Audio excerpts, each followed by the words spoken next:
Police কোনো মামলা করবে না, কিন্তু আমি আপনাদেরকে বলে দিলাম আজকে, আগে পুলিশ বাদিয়ে মামলা করতো না, পুলিশ কোনোদিন এদেশে আর মামলা করবে না, এরকম টাস টাস করে গুলি করবে না, বলে দিলাম আপনাদেরকে। এই বাংলাদেশে এটা হবে না, র্যাব পুলিশ বিডিআর এটা করবে না। আপনার সরকারকে আপনিই রক্ষা করতে হবে, আপনার তারেক রহমানকে আপনিই রক্ষা করতে হবে, আপনার এমপি মন্ত্রী আপনার দলকে আপনিই রক্ষা করতে হবে।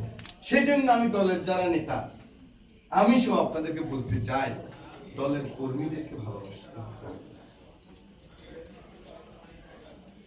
যখনই যা আসে আমার নামটা দেন, এই মনোবৃত্তি দূর করতে হবে। যখনই যেটা হয় আমার নামটা আগে ঢুকান, এটা ভুলে যেতে হবে।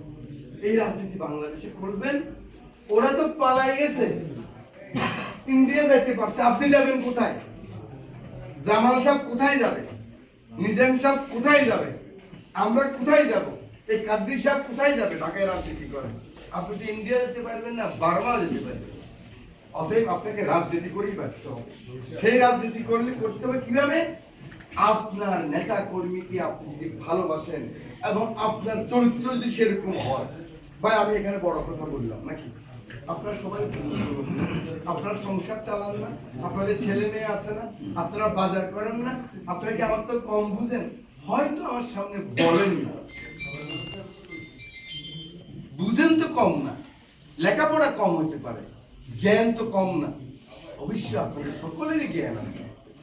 একটা কথা মনে রাখতে হবে, যতক্ষণ পর্যন্ত আপনি আপনার নেতা কর্মী, আমার নেতৃবৃন্দরা এখানে আছে, আপনি তত আমি যদি নিজাম সাহেব দুর্নীতি করি, আপনার টের পাইবেন না?